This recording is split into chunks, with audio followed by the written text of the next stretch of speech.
You're just too boring for me. Long term, he said. At the time, I laughed, thinking it was just one of his teasing comments.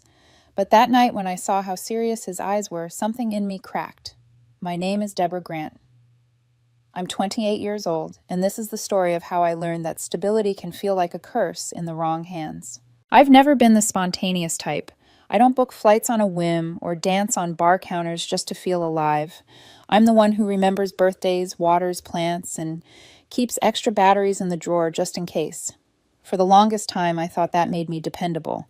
Apparently, to some people, it just makes you boring. When I met Richard, he said that was what he loved about me, that I was the calm in his storm.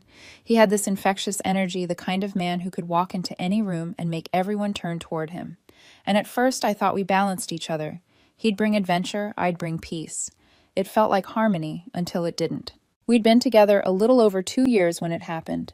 That evening, I made dinner something simple but thoughtful. Spaghetti with roasted garlic and parmesan the way he liked it. I'd even picked up a bottle of red wine because I wanted the night to feel special. Richard sat on the couch scrolling through his phone while I cleared the dishes. Richard, I said, drying my hands on a towel, I've been thinking, maybe we should move in together. He didn't even look up at first. Move in, he repeated like I'd just asked him to run away to Mars. Yeah, I said, smiling nervously. We spend most nights together anyway. It just makes sense. He finally set his phone down, smirking. Deborah, you're sweet. But come on, you really think living together would work? I frowned. Why wouldn't it? He leaned back, arms stretched lazily over the couch. Because honestly, you're just too safe for me long term. The words hit like a slap. Safe, I echoed. He shrugged, as if explaining something obvious. You're dependable. You plan everything. You like routines. And that's nice, I guess. But I don't want nice forever. I want passion. I want sparks. I want someone who makes me feel like life's unpredictable. I stared at him, waiting for the punchline. None came. He smiled, almost pityingly. Don't take it the wrong way. You're perfect for now, but not for always. Something inside me went quiet. I didn't cry. I didn't yell. I just sat there trying to process that the man I'd loved for 2 years was describing me like a placeholder in his timeline. Finally, I said quietly, So, what exactly are we doing then? He laughed, an easy, careless sound. Deborah, relax. Why do you always have to turn things into something serious? We're having fun, aren't we? Let's just enjoy it. Fun. That word twisted in my chest. To him, I was a chapter. To me, he was the whole story. That night, I lay in bed, staring at the ceiling while he snored beside me. The room smelled faintly of his cologne, something crisp and arrogant. I kept hearing his voice replaying in my mind. You're just too safe. And for the first time, I wondered if being safe was a bad thing, or if I'd just chosen someone who only valued chaos. The next morning, I made coffee while he scrolled through his phone again, laughing at something on social media. I tried to act normal, asking, "What's so funny?" He grinned. Madison sent a video. She's crazy. You'd like it.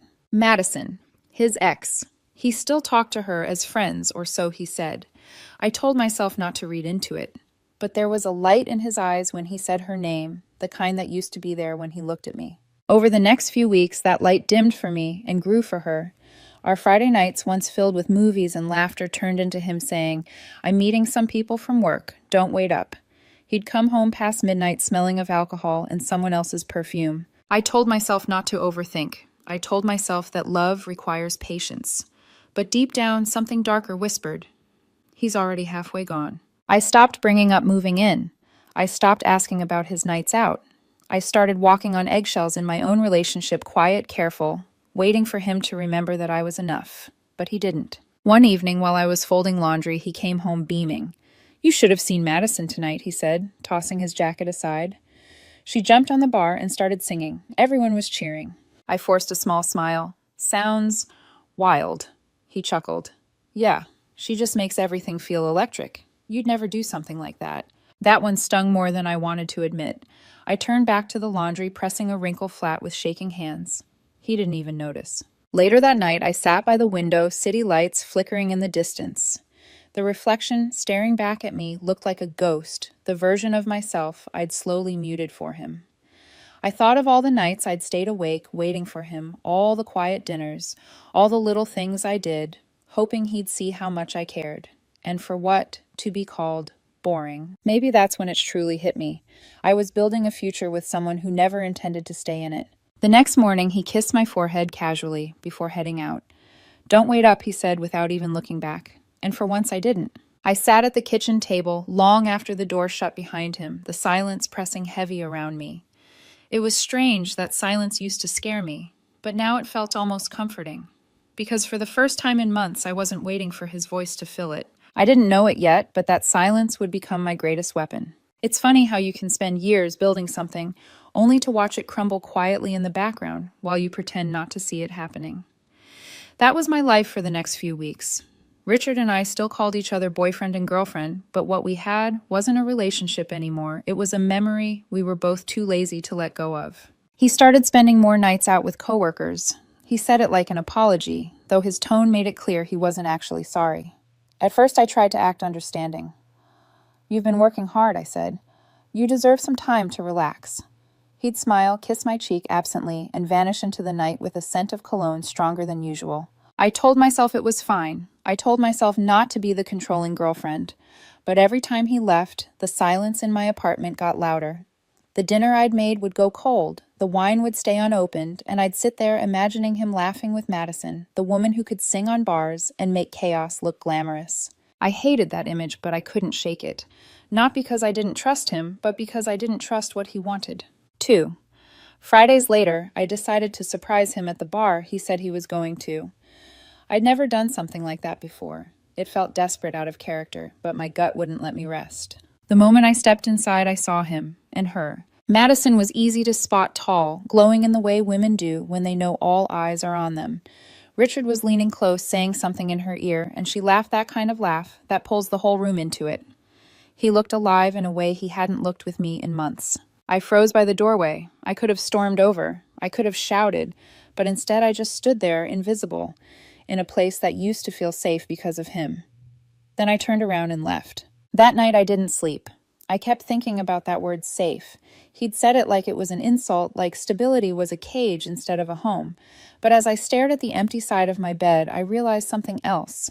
He didn't want calm. He wanted chaos disguised as passion. And Madison was chaos personified. Still, I couldn't bring myself to end it, not yet. Because part of me, the naive part still clinging to hope, wanted him to choose me without being forced to. I wanted to believe that love was enough to outlast temptation. I wanted him to remember who I was before Madison reminded him of who he used to be. The next morning, he texted casually. "Didn't make it home last night. Crashed at Ben's place after drinks." No apology, no explanation, just an update as if it were normal. I stared at the screen for a long time, my fingers trembling over the keyboard before typing. "Okay, hope you had fun." Then I deleted it. He didn't deserve even that much of my energy. A week later, he showed up at my apartment, acting like nothing was wrong. He brought coffee and croissants like it was some peace offering. We sat at the kitchen table, the air heavy with things neither of us wanted to say. He leaned back, sighing. "You've been quiet lately. Everything okay?" I looked at him. The nerve of that question almost made me laugh. "I'm fine," I said, lying smoothly. "Just thinking a lot. About what I shrugged. Us." He frowned. Oh God, not one of those talks again. That made something in me snap. One of those talks, I repeated.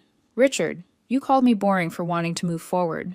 You disappear every weekend and act like I'm the problem for caring." He rubbed his forehead, exhaling. "Deborah, please don't make this dramatic. You're overthinking again." "Am I?" I asked, my voice shaking now. "Because it kind of feels like you've already checked out." He hesitated, a flicker of guilt, but it vanished just as quickly. "You always twist everything into something heavy," he muttered. "That's what I mean, you take the fun out of things." I stared at him, feeling something cold and unfamiliar crawl up my spine. "You want fun," I said quietly. "But you don't want love." He opened his mouth, but I didn't let him speak. "Do you still talk to Madison?" I asked.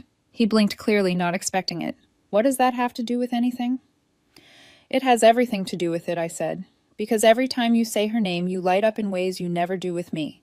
He gave a short, humorless laugh. "You're jealous. She's just a friend." "Then why do you sound happier talking about her than you do talking to me?" He stood up, shaking his head. "You know what, I can't do this right now." "Yeah," I said, standing too. "I think that's the problem. You never can." When the door closed behind him, I expected to cry, but I didn't.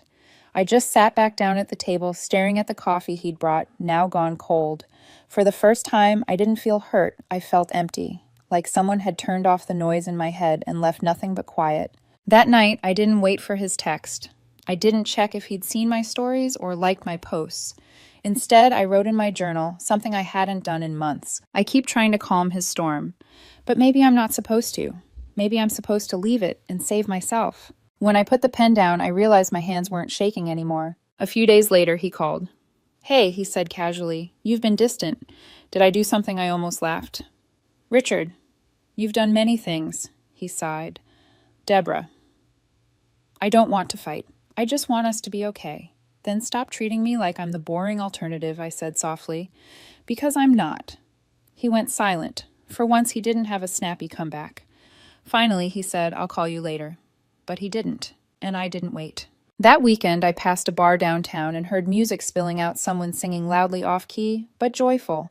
When I peeked through the window, I saw Madison standing on a chair, surrounded by laughter, and right beside her, Richard watching her like she was the sun. I didn't stay to see the rest. I walked away before anyone noticed me, before I could start convincing myself that I wasn't replaceable. Because maybe I was, to him, but maybe that wasn't the tragedy I once thought it was. Maybe it was freedom. When you love someone who doesn't value peace, you start mistaking chaos for connection.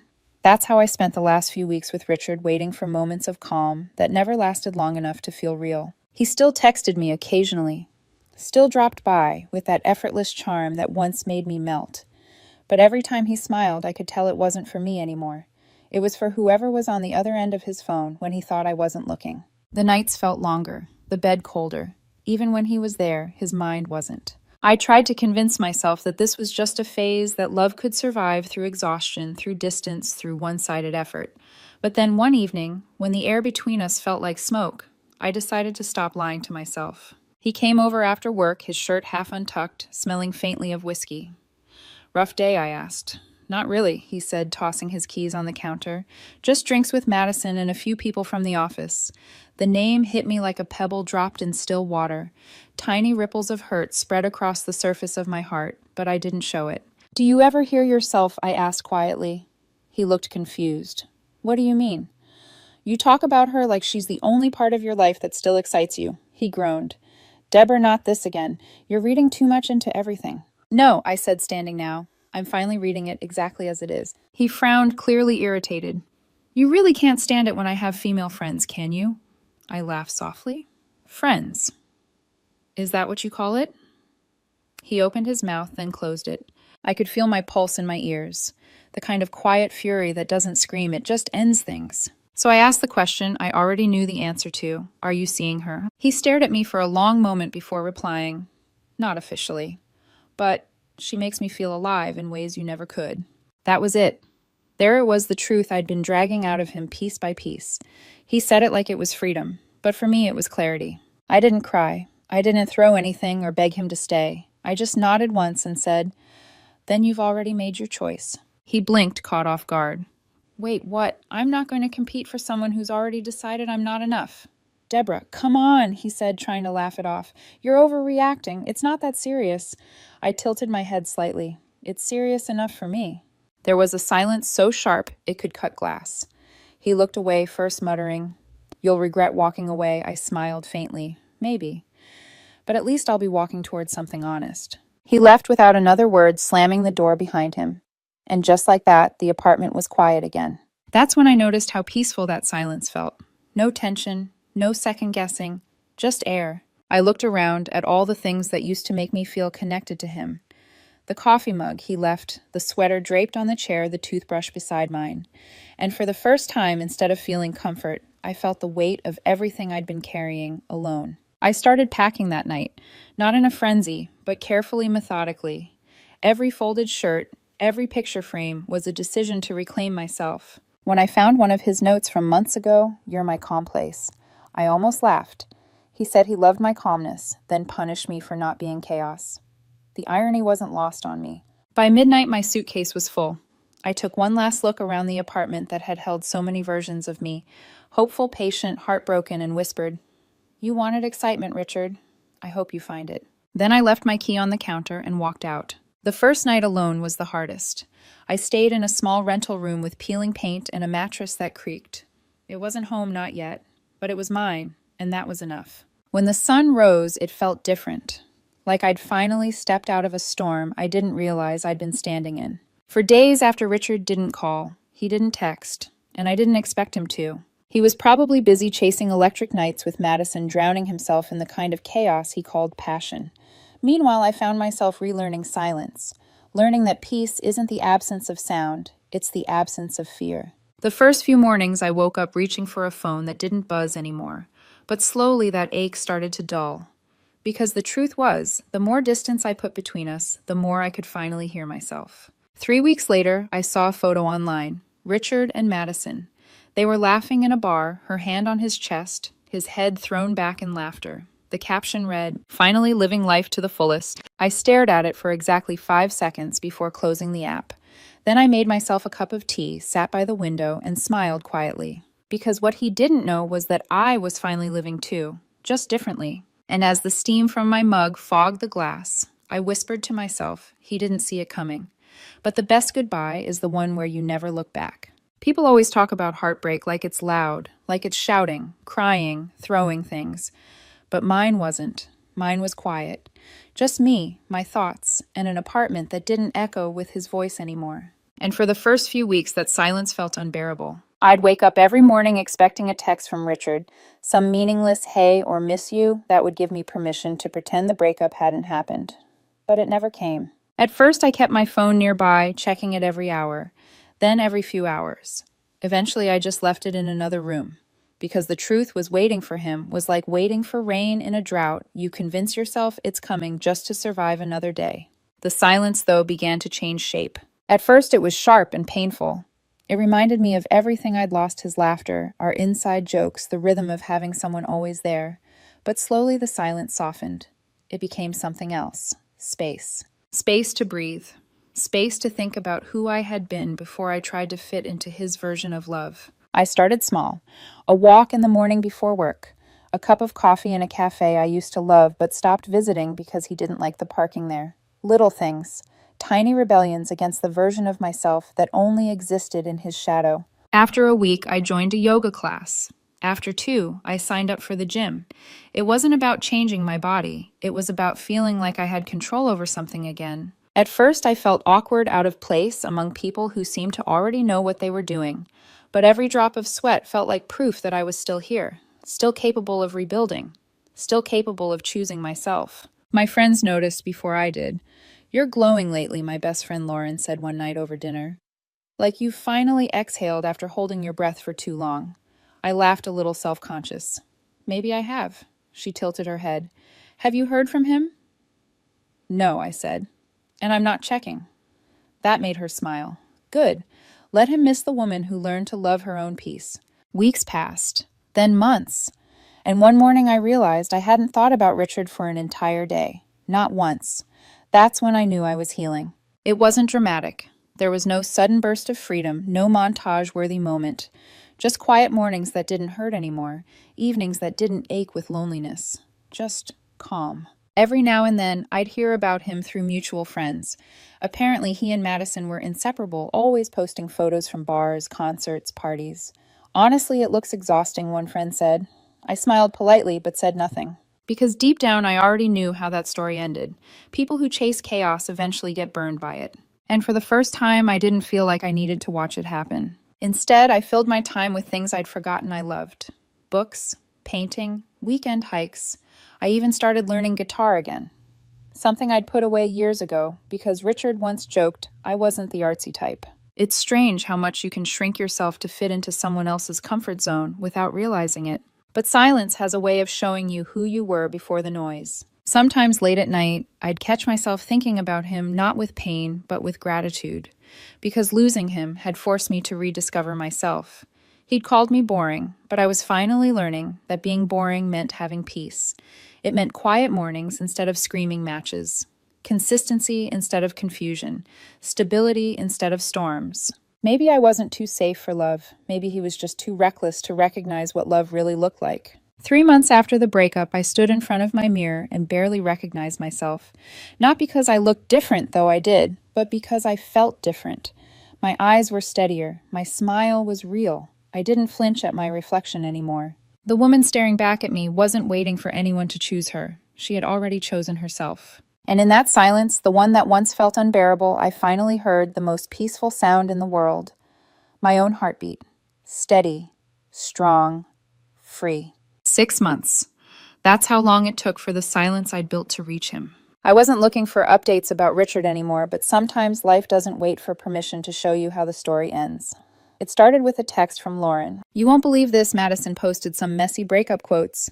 "Looks like your ex finally got his dose of chaos." I didn't reply right away. Instead, I sat at my kitchen table, sipping coffee, smiling faintly at how predictable it all was. Not long after the messages began. At first, it was almost polite. "Richard, hey, hope you're doing okay. Been thinking about you lately." Richard, "You always made life feel calm. I miss that." I stared at the words on my screen. The same man who once told me I was too safe now missed the calm he'd mocked. I didn't answer, because silence I'd learned was louder than any reply. A week later, another message arrived. "Richard, I know I hurt you. Madison wasn't who I thought she was. I made mistakes. Can we talk?" I put my phone face down and went back to painting. Each brushstroke was smoother than his words ever were. He wasn't reaching out because he loved me. He was reaching out because his chaos had burned him. Then came the calls. Unknown numbers, late-night voicemails. His voice was quieter now, thinner, as if regret had hollowed him out. "Deborah, I know you don't owe me anything, but I'm sorry. I was stupid. You were the best thing that ever happened to me." For a second, I almost pitied him. Almost. But then I remembered the night he laughed at me for wanting a home together, the way he said boring like it was poison, and the pity disappeared. He didn't stop there. Mutual friends started sending messages on his behalf. "Hey, Richard's been trying to reach you. He's not doing great. Can't you just talk to him once?"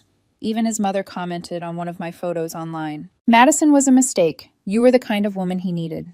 Please give him a chance." I deleted the comment without replying. Because what no one seemed to understand was that I didn't need closure. I already had it. It came the moment I realized I didn't miss him anymore. A few weeks later, I saw him in person by accident. I was walking out of a bookstore when he appeared from the crowd like a ghost from a past life. He looked different, thinner. Tired eyes clouded with exhaustion instead of arrogance. "Wow," he said softly. "You look amazing." "Thank you," I replied, calm and steady. He gave a nervous laugh. "Guess you've been doing well." "I have," I said simply. He hesitated, then took a step closer. "Deborah, listen, I know I messed up. Madison, she cheated on me, lied to me, used me." His voice cracked slightly like he was telling me something tragic, but all I heard was irony. "I'm sorry that happened," I said. I realized now what I had. You were everything I needed, and I threw it away for something fake." I tilted my head. "You didn't throw it away, Richard. You traded it, and you got exactly what you paid for." He flinched the truth, slicing sharper than anger ever could. "I want to make things right," he said desperately. "Just one more chance." I took a breath, then smiled faintly. "You had your chance. You used it to tell me I was boring." His eyes filled with something that looked like regret or maybe panic. "You really won't even think about it." I shook my head. "No, Richard. I already did. That's why I'm free." That night, I lit a candle and opened my journal again, the same one I'd written in the night I left him. I flipped to a fresh page and wrote, "The man who called me safe is now begging for shelter, but peace doesn't wait for those who once feared it." When I put the pen down, I realized something. His chaos no longer touched me, not even a ripple. A few days later, another message arrived. "Richard, I understand. I wish you nothing but happiness. You deserve it." I didn't respond, but I whispered a quiet truth to myself. I already found it. Because for the first time, happiness wasn't a person. It was me, my silence, my peace, my life rebuilt brick by quiet brick. And somewhere out there, while Richard was finally learning what real loneliness felt like, I was learning that the best revenge is simply never needing one. A year after I walked away from Richard, life had changed in quiet, beautiful ways. My mornings began with calm instead of anxiety. My evenings ended with peace instead of questions. And somewhere between the silence and the sunlight, I realized I hadn't just survived heartbreak, I'd rebuilt myself from the ashes of it. When Tyler, one of our mutual friends, sent an invitation to his engagement party, I almost didn't go. Part of me wanted to avoid the risk of running into Richard. But then another voice whispered, "Why hide from the past when you've already outgrown it?" So I went. The party was held at a small rooftop venue, glowing under string lights and laughter. Music drifted through the air, soft and warm. When I walked in, people turned to look. A few double takes, a few compliments. It wasn't vanity that made me notice, it was realization. For the first time, I wasn't the quiet background girl in someone else's story. I was the one who had learned to stand in her own light. And then I saw him, Richard. He was standing near the bar, talking too fast, laughing too loud. The same old performance. But the years had left marks on him that charm couldn't cover. He looked older, duller. His once confident grin had faded into something forced. When his eyes found mine, his whole expression shifted. "Wow," he breathed, stepping closer. "Deborah, you look incredible." "Thank you," I said, polite but distant. There was a long pause. The music carried on between us, but it felt like we were standing in another world, the one we'd both left behind. He ran a hand through his hair. "I wasn't sure you'd come." "I almost didn't," I admitted. "But I'm glad I did." He gave a nervous laugh. "Guess you've been doing well." "I have," I said simply. You look happy." "I am." His smile faltered a little. "I'm glad. You deserve it." I could tell he wanted to say more, so I waited. He hesitated, eyes lowering. "I wanted to apologize. For everything. For calling you boring, for pushing you away, for all of it." I studied him quietly. The man in front of me wasn't the same one I'd once loved. That Richard had been careless, untouchable. This one looked lost. "I appreciate that," I said gently. He exhaled in relief, taking a small step closer. "Madison and I, we didn't last. She cheated, lied, drained me dry. It was chaos. You were right. You were always right."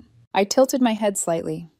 "You said once that you didn't want safe, that you wanted someone who made you feel alive." He winced. "Yeah, I was an idiot." "Maybe not," I said softly. "You just wanted fireworks. You never realized how quickly they burn out." He swallowed hard. "Deborah, I miss what we had, you and me. The peace, the trust, the calm. I didn't know how much I needed that until I lost it."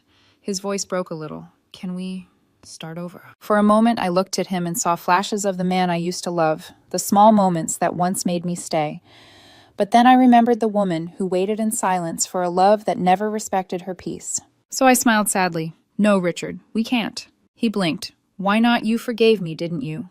"I did," I said.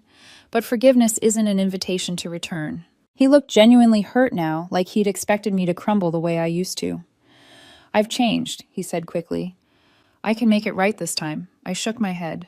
"You don't need to. You already taught me what I needed to learn." He frowned. "What's that supposed to mean?" "It means," I said, meeting his eyes, "that peace isn't boring. It's sacred. And I won't trade it for chaos ever again." He stared at me speechless, and for the first time I didn't see power in his silence, I saw defeat. I stepped back and smiled politely. "Take care of yourself, Richard." Then I turned and walked away, the sound of my heels soft against the floor, steady, certain, final. Behind me, I could feel his gaze lingering heavy with what-ifs, but I didn't look back. Because the real ending wasn't about him losing me. It was about me finally realizing he no longer had any hold on me. Later that night, I stood alone by the railing, watching city lights shimmer below. The air was cool, calm, the kind of night I used to dream of when my heart was still in pieces. And for the first time, I felt entirely whole. I took a deep breath, closed my eyes, and smiled to myself. "He once said I was too safe," I whispered. But that safe life, he mocked, became the life I always wanted. And as laughter echoed behind me and music floated through the air, I realized the story wasn't about heartbreak anymore. It was about peace, about growth, about finally being the storm and the calm all on my own.